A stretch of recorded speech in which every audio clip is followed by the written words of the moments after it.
my ex-husband and I were on the road to divorce. I had done absolutely everything I could possibly think of to turn us around, and as a last-ditch effort, I wrote him a letter. I knew it had a 0.1% chance of doing anything, so it was also kind of a thank you for the good years letter, too. We were living with his parents because originally, we sold our house to make an upgrade. I guess that was his window of opportunity. Anyway, his mom found the letter and not only read it, but took pictures of it and shared it with multiple people, who started tearing me apart via text. How did I know this?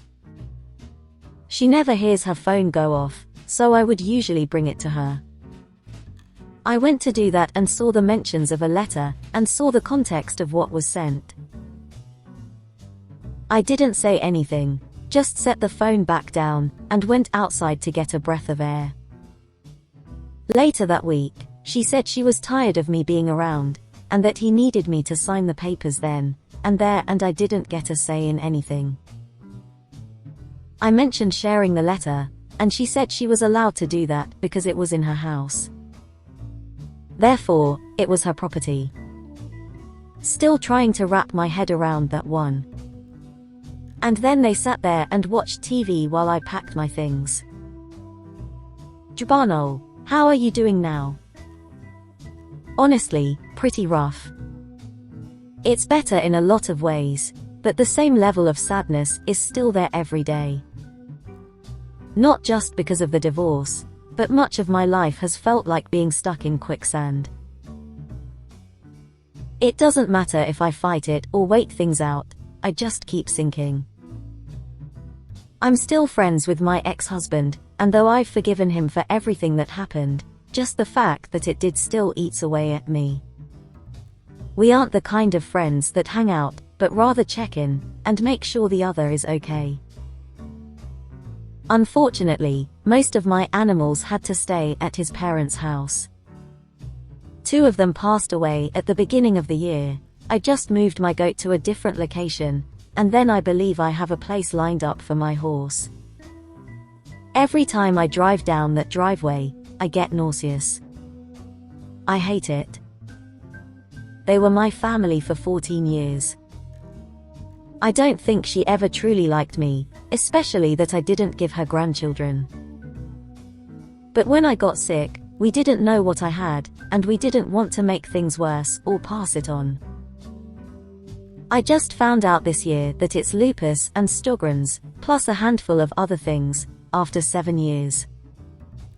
Just had my gallbladder removed and now my liver enzymes are 5x higher, plus going through surgery, and recovery alone was exhausting. I don't have a ton of support. I find myself loving people that don't love me back, or seem to even care. I'm not sure I'll be able to afford my horse, and that is devastating itself. Pretty sure the animals are their only beings happy to see me, besides my mom, who needs a double lung transplant, and my grandmas. I just keep trying, keep hiding behind a smile, and somehow making it to the next day. Would you believe me if I told you I'm trying not to be one of those people that just shares everything? It's a work in progress. I'm sure others have had it way worse, but when I was about 17, I was assembling a ride-on train track, about 2 feet between rails, for an indoor amusement park when the owner of the company came in. He decided to help me. I don't know why, I didn't ask for help, and didn't need help. He helped me put a couple track segments together, and decided that was enough work for him, so he got up off the floor, and wiped his greasy, dusty hands off on my jeans. With my leg in them. I was seriously incensed. It was a first day of one of my college courses, and we were telling everyone our names. I said mine and the professor said, my husband wanted to name our son that, but I didn't want him to get made fun of. Was working at a Dairy Queen when I was 16. It was a hot summer day, and a lady came in and dumped her melted blizzard upside down on my arm hand. In the process it covered my register, the wall and the floor. She started yelling about how her ice cream melted, and how I need to make her a new one. She was served in the drive-thru. I was working the front counter inside. My coworker said she left over 20 minutes ago. I still had to make her a new one, and give her a refund. It was the night before my 21st birthday. My best friend in college, who was older than me, was excited to take me to a bar at midnight to ring in the momentous occasion. Then this girl, who had been flirting with him for weeks, called to tell him she was having a party. Thinking we could do both, he decided to drag me along before going to the bars. Now her place was outside the city, and therefore outside nightlife. But my friend, who honestly up until this point was reliable, assured me that we'd leave after an hour, so I should call my other friends to meet us downtown. I'm sure you can all assume we didn't make it to the bar, and some might have guessed, oh, it's because your friend hooked up with this chick. Well, slow down, because this is where shit gets disrespectful. We go in, hang out, she's all over him and tells everyone to come go skinny dipping with her. We can both see the danger signs flashing, and decide that now would be a good time to go. Unfortunately, she took offense to this and calls him a slut while smacking him across the face. She starts crying and tells us to get out before chucking a bottle of vodka at his car, shattering the passenger side window where I was sitting. This is while we're driving away. He stops, screams at her, and I got to spend my 21st birthday giving a statement to the cops and picking vodka-soaked glass out of my shoulder. Locked my new bike up outside a supermarket and ducked inside to get some yogurt, because it was Friday night, and that's how I distress after a long week. Self-checkout line was busier than expected, but I was in and out in about 10 to 15 minutes. Didn't want to leave it for too long, because someone had pinched the seat from outside my house a couple of weeks earlier. From a shirt distance I could see my bike was facing the opposite way I'd left it, and felt a little confused. I got closer and saw my U-lock looking like a pretzel. It seemed like someone had tried to wrench off my lock, failed, and then just picked up my bike and tried to use it as leverage to pop the thing off, failed again, but succeeded in completely fucking the entire aluminium frame. Total write-off, could not be fixed. Former boss owed me some back pay for a legit reason. My wife went into hospital for a month because of a complicated pregnancy. Baby was C-section, and then had to be NICU. The day of the C-section, boss said he wasn't going to pay me anything. I was in 5th grade, 10 or 11 years old. I didn't do homework often, because my teacher was mean, and I didn't want to do anything he asked me to do. But I decided to put in extra effort to finish all my overdue math homework so I could submit it the next day. I finished all the worksheets in one night, stapled them all together, and wrote my name on the top one. I gave them to him, he looked them over, tore off the top one, then ripped the rest of them in half and threw them away. He looked at me and said, "I don't know who those belong to, they didn't have your name on them."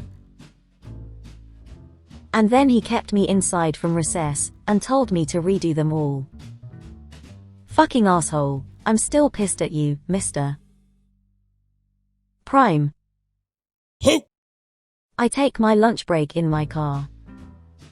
Always have for the last 10 years at my office. I park in a peaceful, quiet area overlooking a duck pond. I open the sunroof and get some fresh air and listen to the NPR lunchtime program with current local events, and it's a really nice getaway from the monotony of office life. Apparently, a coworker who historically has had beef with me started telling people I was doing marijuana on my lunch breaks, and that's why I never ate in the break room. She compiled a lengthy list of my behaviors that would mimic drug use.